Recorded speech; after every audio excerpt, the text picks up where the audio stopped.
예민수의 경제 토크 레몬 리서치 김민수 대표님과 방산주가 과연 어디까지 갈 것인지 또 변동성을 어떻게 대응할 것인지 말씀을 나누도록 하겠습니다. 하나에어로스페이스는 77만 원 봤었는데 한 분위기는 옛날 삼양라면도 그렇고 보면 뭐 한 100만 원 가자는 분위기네요. 되게 특이한 게요.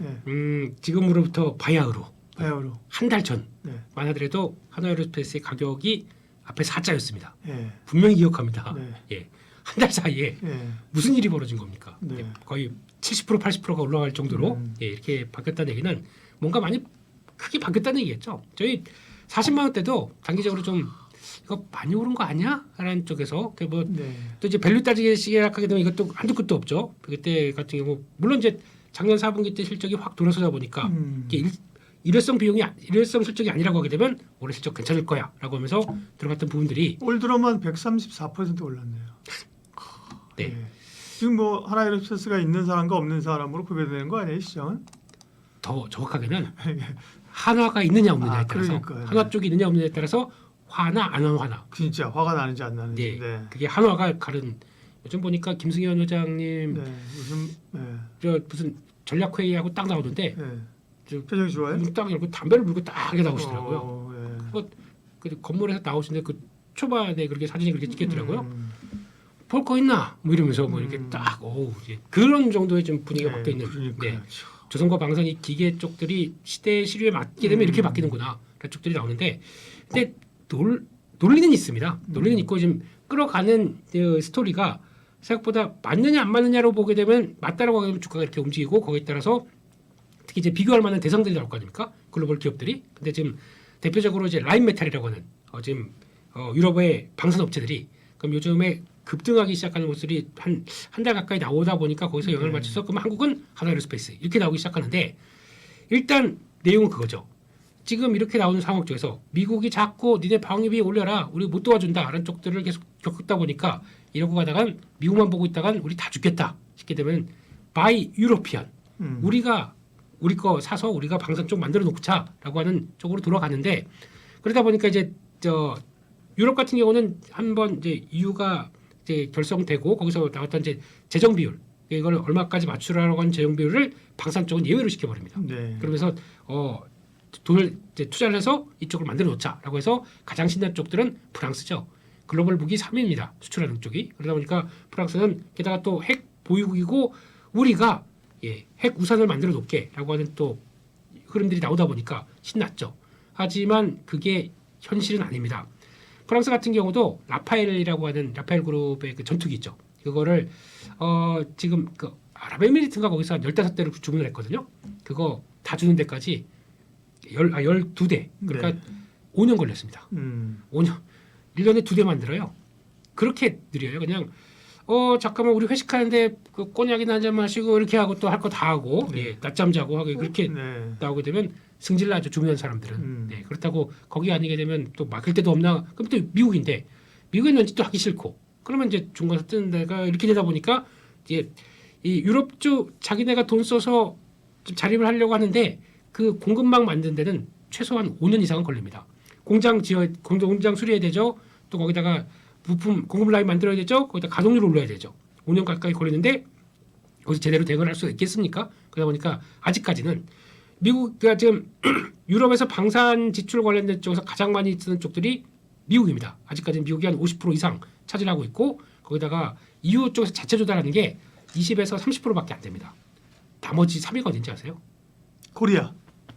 네. 한 10에서 15%. 우리가 벌써 그렇게 비중을 차지하기 시작했습니다. 그러다 보니까 거기서 의외로 거의 미미하던 쪽에서 그냥 맨날 북한하고만 왔다 갔다 하는 쪽으로 알았는데 어느 날 이렇게 가성비, 납기, 그리고 뭐 빠른 배송, 뭐 거의 뭐 배달의 민족 아닙니까?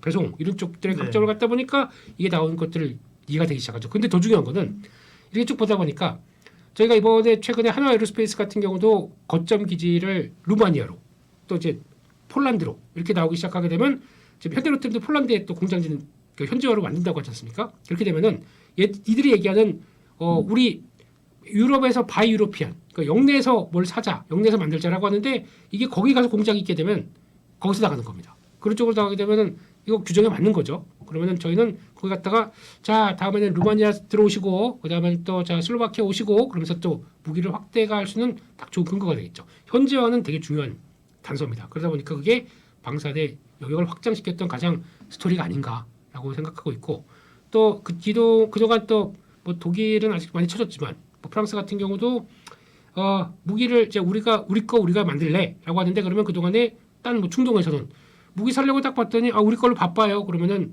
어디 가서 삽니까? 그러면 또 저기 나오는 한국 이게 또 스토리가 되다 보니까 네. 주가 오르니까 좋은 얘기 많이 나왔습니다. 네. 일단은 유럽 모멘텀이 지금은 강한 거죠, 그죠? 유럽의 자체 이제 무장화 이런 거고요. 네. 다른 쪽 뭐 그다음에 또 보면 뭐 중동, 뭐 아시아, 뭐 그죠? 뭐 이런 그렇습니다. 쪽으로도 수출 모멘텀 또 좀 확산이 되는 것 같더라고요. 그렇습니다. 이제 그게 네. 또 하나 확산되는 게 또 네. 중요한 변화고요. 그러니까 이게 보통 보면은 이제 산업을 볼 때 Q의 확대라는 것들을 나오지 않습니까? 네. 근데 이제 방산을 보게 되면 P 같은 경우는 일단 가격이 정해질 수밖에 없습니다. 거기다가 지금까지는 내수 쪽이다 보니까 국방부나 아니면 또 한정된 쪽으로 대상으로 한다 그러면 영업이익률이 1% nem짓. 야 나라를 대상으로 또 저 애국심이 없어 이렇게 돼버릴 거 아닙니까? 나라를 대상으로 장사할래?라고 하는 쪽에서 이게 수출로 나가기 시작한다 그러면 P는 이번에서 보셔서 아시겠지만은 막 받아도 되지 않습니까? 어느 정도 좀 용인이 되지 않습니까? 그러다 보니까 방산 업체들의 영업이익률이 막 두 자릿수로 올라갑니다. 이런 근거가 나올 수 있는 게 P였다. 근데 거기다가 Q 같은 경우는 아까 이제 유럽도 침투하고 거기다가 중동도 들어오고 동남아 쪽도 들어서 넓혀지기 시작한다 그러면은 새로운 산업의 확장이 내려오다 보니까 이게 이런 식으로 시장에서 빠르고 강하게 성장이 들어온 배경이 아니었나 싶은데요. 네, 그렇습니다. 네. 배 아픕니다. 예, 방산주 어쨌든 뭐 제일 흔들리지 않고 가는 게 방산주 조금 흔들림이 있긴 있었구나, 그죠? 네, 있었는데 네, 어쨌든 견조한 섹터인데 몇 가지 이제 방산주를 둘러싼 우호한 환경을 살펴봤고 다음은 이제 몇 가지 부담 요인들을 보면서 실제로 해석을 해보죠. 일단은 밸류, 네. 공매도, 변동성 이런 걸 거란 말이에요, 그죠? 일단 밸류로 보면 어떤가요? 네. 앞으로 이게 숙제일 것 같습니다. 네. 네, 같이 하나에어스페이스도 올라갈 때마다 이제 이 정도 밸류 줘도 돼라고 하는 부분들. 네. 지금 현재 하나에어스페이스 올라서 시총이 거의 한 35조 가까이 됐습니다. 네. 네. 8위까지 그죠? 치고 올라 네이버 적혔잖아요, 시총이. 예, 네이버보다 하나에어스페이스 뭐 이런 네, 쪽으로 나오고 네. 있죠. 거기다가 또 그때 밸류를 또 확장할 때 나올 수 있는 게 잠깐 우리 이름에 에어로가 들어갔어. 우주항공도 우리가 우주항공청에서 만약에 돈이 나와서 그러면 일단 원청을 사라고 그러죠. 들어와서 나눠줄 때 누가 하겠니? 한국항공우주 아니면 우리 민간 쪽에서는 우리가 달 텐데라고 해서 밸류가 또 올라간 것도 있습니다. 방산 빼고도 그러다 보니까 지금 현재 PBR이 10배입니다. 네, 35조까지 PBR 10배. 방산주를 PBR 10배로 봤을 때, 그러니까 이 기준으로 보게 되면 한국 기업들 보는 입장에서 말이 되냐? PBR 10배가 당연히 고평까지 버블이지라고 하는데 아까 말씀드렸던 라인메탈 같은 경우는 선행 PR로 보게 되면 지금 35배 정도쯤 되고 PBR도 15배인가 이렇게 된다고 하더라고요. 그것도 많이 오르다 보니까 그럼에도 불구하고 빠진 흐름들이 아니다. 그러면은 상대적으로 거기랑 비교하기 시작하는 거죠. 네, 비교하는 사정은 많이 다르다고 하더라도 잠깐만 우리도 유럽 위중이 한 15%까지 나오는데 거기서 확장되게 되면 그 정도까지 줄 수 있어라고 하는 근거는 마련할 수 있겠지만 밸류가 싼 건 아닙니다. 그렇기 때문에 네. 이런 걸 보고 한 2주 뒤에 이제 공매도가 시행이 됐을 때 네. 과연 이제 숏플레이 그러니까 그 섹터 안에서도 롱숏이 들어올 거고 또 섹터 안에서도 롱숏이 들어올 텐데 숏을 바라보는 입장 쪽에서 과연 이거를 인정을 하고 들어올 수 있겠느냐 이거는 또 다른 문제겠죠. 그래서 변동성은 커질 수 있겠다는 것은 염두를 하고 보시는 게 맞지 않나 그렇게 생각을 하고 있습니다. 가장 대표적으로 많이 오른 섹터니까 그러면 네. 이제 공매도가 재개되면 좀 나올 수 있다는 말씀이신 거죠? 가능성이 높다고 봐야 되겠죠. 네. 네. 근데 그렇게 그러니까 무조건 들어가게 되면 숏플레이 때문에 우르르 빠져라고 보시는 게 아니라 그렇게 나온 그럼 유럽은 뭐 공매도가 없습니까 지금? 거기도 롱숏이 다 있을 텐데 그 숏이 지금 접근을 못 하고 있어요. 그렇다는 얘기는 워낙 추세가 강하고 이쪽이 클 거니까 거기다 또 돈도 뭐 GDP 부담률에 상관없이 방위 막 쓴다고 하니까 그러면 그건 확장되는 과정이죠. 그런 쪽으로 봤을 때 똑같이 이게 많이 올랐기 때문에 단순하게 숏플레이가 들어온다라고 보시는 게 아니라 그때 같은 경우도 그러면 롱숏이 있다 보니까 이 가격이라도 유럽 업체랑 따라오게 되면 롱으로 먼저 살 세력도 있을 거 아닙니까? 그럼 롱으로 먼저 들어가자. 그렇게 되면 주가 먼저 강할 수 있겠죠. 그랬다가 갔다가 또 빠지게 되면 거기서는 그러면 이건 너무 심했네. 그럼 거기서 숏이 들어올 거 아닙니까? 그런 관점적으로 보시는 게 더 맞지 않을까 싶기 때문에 이거는 변동성이 커질 거다. 근데 나는 개인의 입장으로 봤을 때 지금 개인도 이제 공매도 할 수 있지 않습니까? 들어갔는데 이거 다 공매도 그렇다고 다 공매도 플레이를 어떻게 해 이거를? 그러니까 정확하게는 또 그런 것도 할 수 있습니다. 그러니까 주식 선물을 통해서 선물 매도를 통해서도 성과를 낼 수 있는데 그게 어렵다 보니까 이런 것들을 본다 그러면 아무래도 수플레이가 좀 어렵겠죠. 그런 쪽으로 본다고 하더라도 그러면 나는 변동성이 커졌을 때 쭉 빠졌을 때 대응하겠다라고 하는 이런 자리를 만들어가는 게 더 중요하겠죠. 그러니까 좀 어정쩡한 자리에서 사지 말자. 변동성이 커지게 되면은 그렇게 되면 이상한 자리에서 손절하고 이상한 자리에서 추격 매수하고 그럴 수밖에 없기 때문에 많이 오른 종목들에 대한 대응 자세를 딱 갖추면서 보셔야 되는 게 맞지 않나 싶습니다. 네. 방사주의 얘기를 하고 있습니다. 그러니까 차분 사실은 올라갈 때 좀 강한 측면이 있죠. 이게 뭐 반도체처럼 그죠? 네, 반도체가 뭐 어제 삼성전자가 5% 올라했습니다만 이례적인 거고 그죠? 그렇죠. 하이닉스, 삼성전자가 뭐 강해도 한 2% 그죠? 네, 뭐 밀려도 뭐 2, 3% 이렇게 가는 건데 방산주 사실 오를 때 세게 오잖아요. 네, 한화 뭐 시스템 같은 경우 그냥 10% 오르지 않았나요? 뭐 로템도 최근에 하루 오르면 10%, 10몇 프로 올라버리고 그죠? 네. 에어로스페이스도 오르면 막 7% 올라버리고 그러다 보니까 사실은 한번 밀리게 되면 오늘 항공우주가 10% 밀렸네 그죠? 이런 변동성이 나오는 거라. 그렇죠. 이거는 어떻게 이거를 이겨야 돼요? 그것도 한국항공우주도 오늘 왜 하락했는지 얘기도 없고요. 네. 네. 아침 같은 경우도 괜찮았습니다. 이거 정확하게 빠진 게 한 11시쯤부터인가? 그때부터 네. 뭐 갑자기 수급이 확 바뀌더라고요. 그래서 프로그램 매도까지 가시다 보니까 주르륵 빠지던데 많이 오르게 되면 그 고점에서 더 가는 종목도 있겠지만 또 약간 부담이 되면 이렇게 나오는데 기준을 또 저희가 정할 수가 없지 않습니까? 네. 왜라고 하게 되면 왜라고 또 얘기도 못하는 거고 음. 그냥 많이 올라서 그러면 이럴 수밖에 없는 거고요. 그렇기 때문에 이런 변동성이 더 커질 수가 있는 걸 좀 대비를 해야 되는데 그러면 내가 따라가는 쪽으로 왔는데 비싼데 고점에서 이상한 신호가 나온다 그러면 바로 정리하고 또 볼 수 있는 자세라든가 이렇게 대응력이 좀 필요하겠죠. 네. 이게 더 중요한 시점인 것 같습니다. 워낙 뭐 하나그룹주는 조선 방산 쪽에서 지금 강력하고요. 하나에어로스페이스, 하나시스템 그죠? 네, 다만 이제 방산 쪽은 하나만 독주하는 건 아니고 현대로템, LIG 넥스원 그죠? 이런 네. 기업들도 꽤 견조하게 대등해서 올라와요, 그죠? 그렇습니다. 네. 그리고 되게 특이한 게 네. 저희가 예전에 보게 되면 공부할 때 보게 되면 종목 중에서 현대위아 네. 그것도 방산주를 알고 있습니다. 거기 들어가는 뭐더라 찝차인가요? 뭐 이렇게 들어가면서 그 납품하는 것들도 현대위아가 있고 네. 전혀 안 올라요. 그러니까 자동차 부품주로 생각을 하면서 그쪽으로 바라보게 되면 또 전혀 안 오릅니다. 그러니까 이런 방산주 쪽에서도 거기 맞게 또 상대적으로 풍산 같은 거 있지 않습니까? 네. 구리가 올라갑니다. 거기다가 탄약 같은 경우는 소모품이에요. 그렇게 되면 이것도 소모품이고 그렇게 되면 더 많이 쓸 수 있겠네라고 하는데 이런 것도 안 갑니다. 그렇게 뭐 오르긴 올랐는데 뭐 방산주 움직이듯이 크게도 못 갑니다. 근데 그렇다는 얘기는 스토리가 좀 맞아줘야 돼요. 고퍼를 받을 수 있을 만한 스토리가 맞아주는 종목들이 더 세다라고 인정을 할 수밖에 없는 거죠. 그렇다고 현대위아 이제부터 출발이야 그래서 사놨다가 안 가게 되면 예. 이건 또 자동차 밸류를 받는구나 이렇게 생각할 수밖에 없는 거죠. 그렇습니다. 근데 밸류 부담에서 이제 팔거나 그냥 쳐다보고 있던 사람은 계속 오르니까. 그게 문제죠. 그래서 네. 전략은 네. 좀 치사하지만 네. 시사한 전략. 그냥 트레이더 입장 쪽으로 네. 수급 이렇게 딱 보면서 네. 그리고 아침에 보면은 보통 9시 반부터 딱 잡히지 않습니까?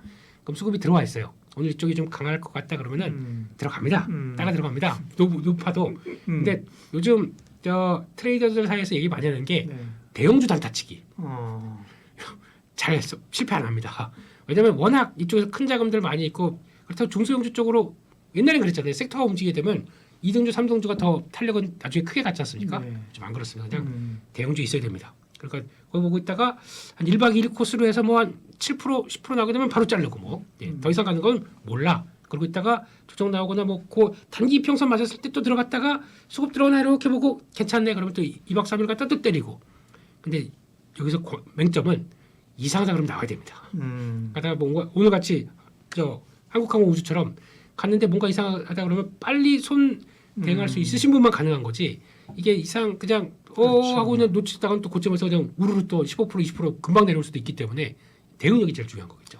찜찜하다고 이제 가면 안 되는 섹터라는 거죠, 그죠? 이런 것들이. 많이 올랐기 때문에 네. 그건 인정을 하고 그 추가 시세를 이용할 것이냐. 그러게요. 그러면 인정 안 하게 했다 안 하게 해서 그러면 부러워하시면 안 됩니다. 아무리 에어로스페이스가 뭐 100만 원 간다고 하더라도 에이 내 거 아니야라고 생각할 수 있는데 음. 막상 주가 보고 있으면 내 거 안 가고 있고 그건 계속 가고 있고 그러면은 어떤 마음이 들까요? 그렇게 보면 로봇 관련주도 좀 비슷하고 그죠. 가는 거 같다가 쭉 하다가 또 훅 빠지고 그죠. 이게 네? 어떻게 이제 조목 토로의 토로회장이 된 심정과 토르한테 물어보겠습니다. 네, 토르한테. 네. 그래요. 방산도 사실 뭐 없기도 그렇고 그죠. 예, 신규로 들어가기는 그렇고 결국은 뭐 그러면 좀 조정시의 용기를 좀 내볼 필요가 있네요, 그죠. 조정시도 무서워요.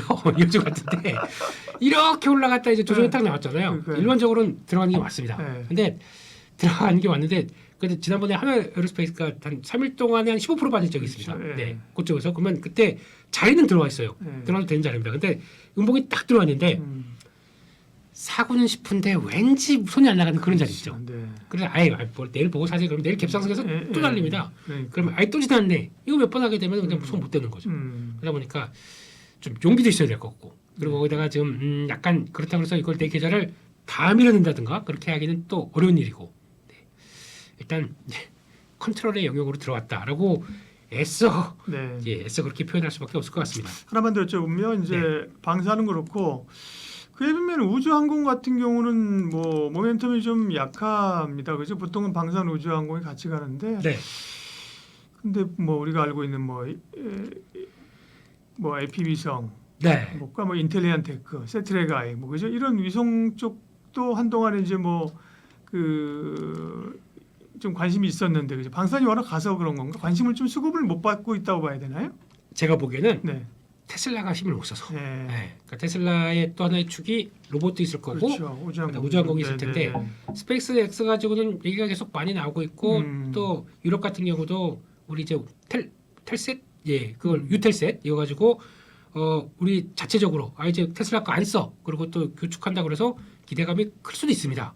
근데 몇몇 종목만 강할 뿐이지 대표적인 게 세트레가이 같은 경우도 해상도 높이는 쪽에 또 위성 항공 솔루션을 갖고 있다 보니까 그런 쪽들은 강합니다 또. 근데 약간 예전에 테슬라랑 뭐 그 스페이스 X랑 뭐 했던 쪽들은 못 움직이네요. 그렇기 때문에 이것도 세부적으로 움직이는 쪽에 대한 또 추세 보면서 대응할 수밖에 없기 때문에 거기서 또 선별하는 것도 되게 또 중요할 거라고 그러니까요. 하겠죠. 예. 한때는 뭐 테슬라가 상승의 근거였는데 지금은 그죠. 테슬라랑 엮여 있으면 다 좀 약한 흐름들로. 일단 피해 이러고 있지 않습니까? 그러니까요. 네. 네. 예. 엔비디아가 약하니까 뭐 관련주들도 그죠. 뭐 하이닉스도 좀 주춤거리고 있고. 못 가죠 상대적으로요. 예. 그러니까요. 네. 그러니까 영원한 건 없는 것 같아요 시장이 그죠. GD 선생님께서 얘기하셨습니다. 네, 영원한 건 절대 없다고요. 절대 없어. 따라하셔야죠. 네. 못하겠습니다. 예, 방산 이야기였습니다. 김민수 대표님 함께했습니다. 고맙습니다. 감사합니다.